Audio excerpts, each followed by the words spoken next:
Hello and welcome to Pursuit of Perfect System, and a very belated Happy New Year, better late than never. I know there's been no videos for the last few weeks, and part of me wishes I could say to you that's because I'd been off kicking it in the Caribbean, but my pale complexion would tell you otherwise. I've actually been really busy working in here, and it's taken me much longer to get to this stage than I originally planned and definitely hoped for. And that is because if you buy anything new at the moment, there is often delays and waiting involved. That's just the way of the world right now. But I'm really happy to say I think the wait has been worth it, and welcome to my brand new listening room.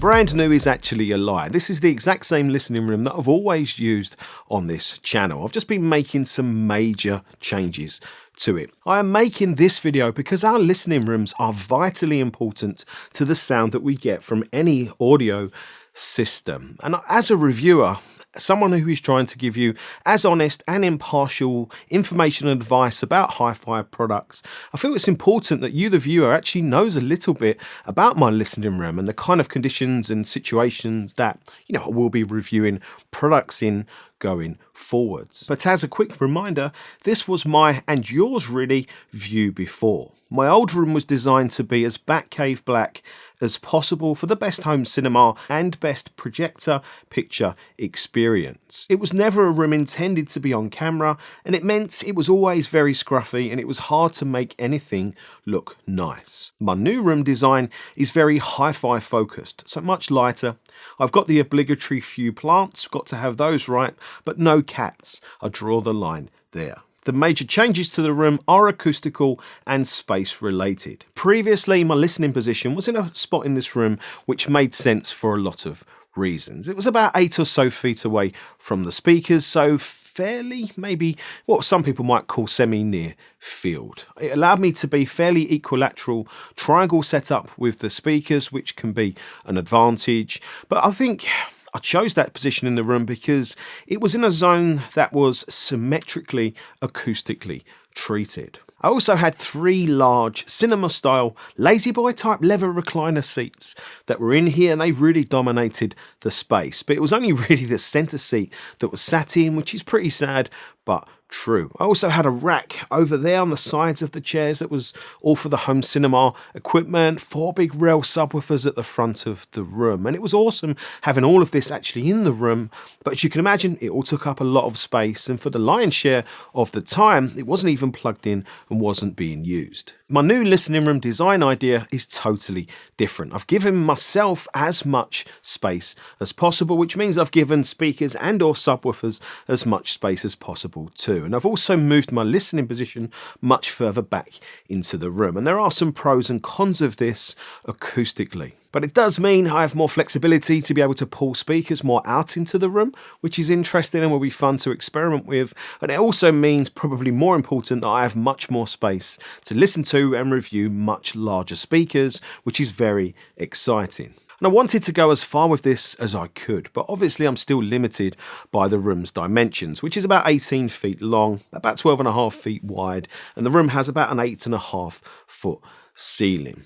And pushing the listening position further back or further away in the room does mean the sound of the hi-fi system is going to be tunneled a little bit by the shape of the room. So I've tried to obviously acoustically treat this issue away. And previously this was always an issue for me because to the side of me here is the main door that comes into the room, halfway down one of the sidewalls. And this has always been an issue for me, always been a problem and an issue. But I'm hoping with my new acoustic treatment approach that I've mostly solved that problem. And I have had acoustic treatment in this listening room for about a decade. And it's interesting because when you start to take some of the treatment out of the room, straight away, I think you can hear some pretty negative sonic traits. Firstly, a hi-fi system starts to sound a little bit more hollow. But worse is the in-room ringing. If I was to take, this acoustic treatment from this side wall and this side wall away and clap my hands, you could actually hear that clap sound ringing around the room, which obviously is a problem, for hi-fi system sound and just general sound quality. But if I clap my hands now, all you can hear is the clap sound of my hands, and there is no echo or no ringing around the room. And that is interesting, and I think, a great example of why you might add acoustic treatment to a listening room, because really it's an example of, clapping your hands.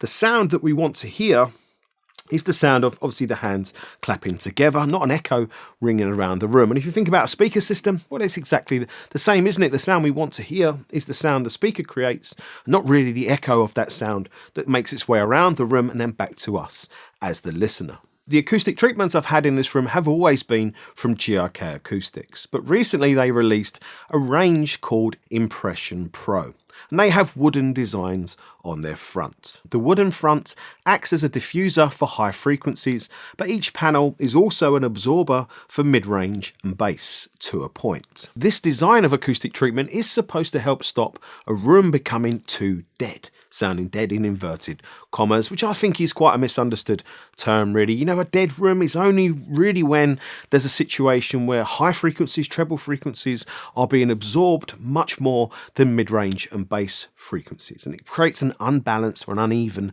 sounding room. And there's a quandary there, because to absorb bass frequencies we generally need lots of large or thick acoustic treatment, and therefore the challenge is, how do you apply enough acoustic treatment to be effective at mid-range, lower mid-range and bass frequencies without over-absorbing the high frequencies? And again, that's what this Impression Pro type of design is supposed to help with, by scattering and diffusing the highest frequencies and absorbing mid-range and bass only. The finished design I went with is called Braids, and this black and white look is very vivid, and it's a little hardcore on your eyes initially. But as they say, hardcore, you know the score, and I actually really like it now. I've got used to it and I really like it. And I must say, the build quality of these new impression panels from GRK is really impressive, especially compared to the panels that I bought from the company, years and years ago. It really is a very, very nice, high quality finish products, and I'm really impressed by how thick the wood panels are on the front. They are really lovely things. Hold them in your hands, they just feel well built, and they are really nice.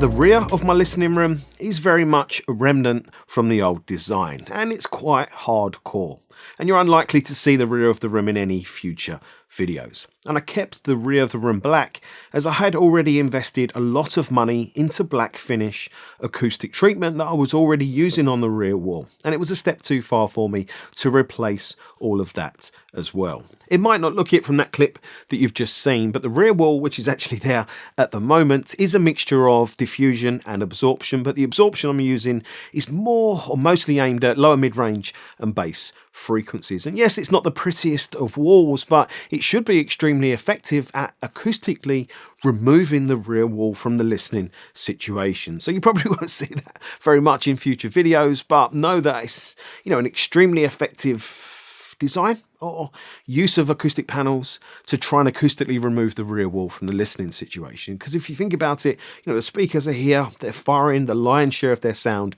that way. We really want the least amount of reflections, especially when it's close to the listening position, as possible. So the rear wall acoustic design should be extremely effective. And as I mentioned, this was all panels that I already owned, so I'm just putting them to good use. I also mentioned HiFi racks, and the racks that I'm using have always been the same, which is now a mixture of Quadraspire's Q4 Evo rack that's in the center. It has a few little upgrades to it, and to the left and right are HiFi racks podium reference. And you will see I now have a rack gap on the right hand side, and I'm not sure I like the non-symmetry, but I didn't want to have a blank or unused shelf either, so I removed it for the time being. But I am seeing this as an amazing opportunity. I could put the shelf back and use that shelf off the rack for a turntable, and I could get into vinyl playback for the first time in my life. I am really seriously thinking about it, so watch this space. And the last thing I want to talk to you about is my listening chair. It's called a Pullman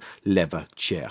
I like its old school vintage type look, and I said I would give a shout out to Furniture For You, the company whom I bought the chair from, because they gave me a good deal and fast delivery. Being honest, it's not the most comfortable of chairs at the moment. It's more spring support firm rather than, big soft mattress like some chairs can be. But I'm hoping maybe the chair will run in over time the more it caresses my delicate backside. So there we have it. I am back, ready and raring to go with lots of reviews, and I have some excellent products to look at here over the coming weeks, like the new Acoustic Energy AE100 2 or squared speakers. Also, the Dynaudio emits 30 floor standing speakers. I have the Musician Audio Aquarius and Denafrips Pontus 2 DACs to review. I have the Kinky Studio EX-M1 Plus integrated amplifier to review. I have two Rel S510 subwoofers here to have a play with, and I have started using the Singsa SU6 digital converter that I bought last year, so I will be able to tell you about this in the near future.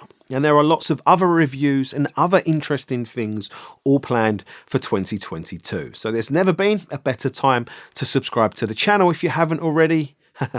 Of course you have. Let me know down below in the comments section, what do you think of the new listening room? I really like it. I really think it's been worth all the effort, all the time, and all the cost, obviously, to put it all into place. But it does mean I really need to kind of relearn how to get the best sound in here with things set up like this. But in a way, that's all part of the fun. That's all part of the journey. I hope you enjoyed this video. I hope you found it useful and interesting. If you did, hit the thumbs up button. And again, obviously subscribe to the channel if you haven't already. Of course you have. There's loads and loads and loads of great video content coming.